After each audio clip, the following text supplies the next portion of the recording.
Bonjour, vous êtes en réflexion pour constituer votre réseau de vente, votre réseau de distribution.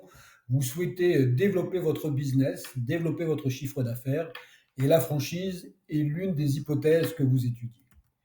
Alors effectivement, l'intérêt de cette formule, c'est d'associer un franchiseur avec des franchisés et donc d'avoir une mutualisation des ressources, des moyens, créer ainsi une dynamique favorable à la diffusion du concept et de la marque. Première étape donc dans cette réflexion, est-ce que le concept est franchisable?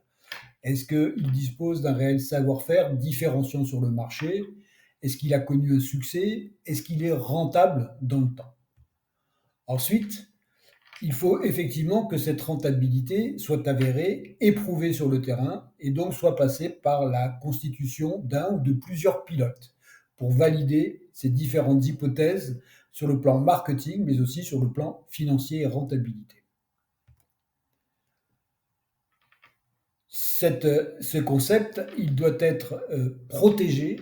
Vous devez avoir déposé la marque, les éléments graphiques, la décoration, par exemple, lorsqu'il y a un agencement spécifique pour des boutiques, pour des lieux, des locaux. Tout ceci doit être verrouillé, protégé.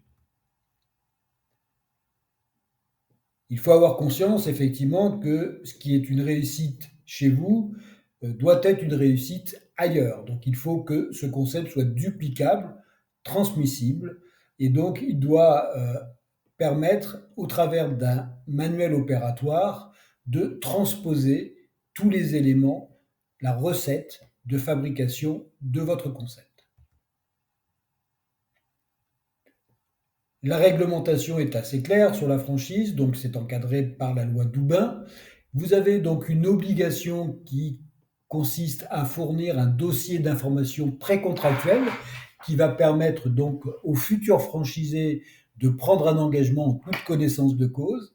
Et puis, bien évidemment, vous avez la conclusion d'un contrat de franchise qui va fixer le cadre des relations entre vous et les franchisés.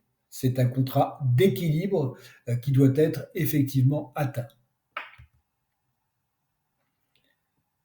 Dans ce contrat, vous allez avoir un certain nombre d'engagements qui vont préciser donc les services, l'assistance, tout ce que vous allez mettre à disposition du franchisé pour lui permettre de réussir, de transformer positivement cette expérience sur le terrain.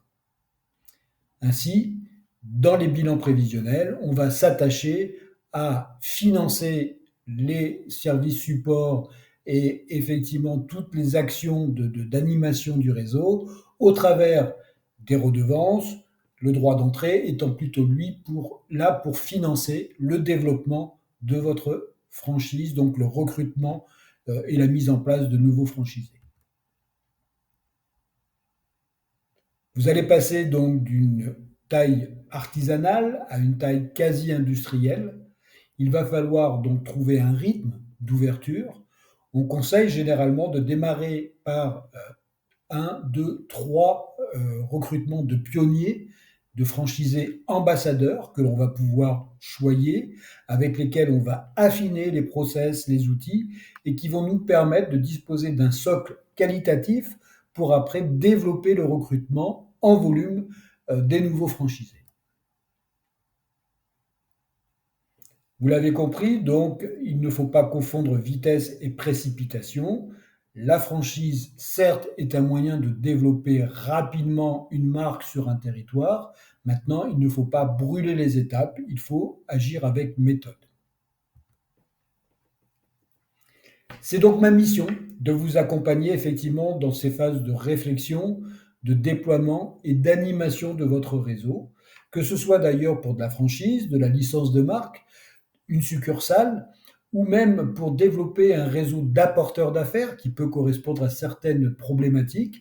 N'hésitez pas, je serai ravi de répondre à vos questions et je vous propose de prendre rendez-vous pour que nous puissions réaliser un pré-audit qui vous est offert et qui peut-être vous permettra de mieux éclairer votre réflexion stratégique en la matière. Je vous dis à bientôt. Au revoir.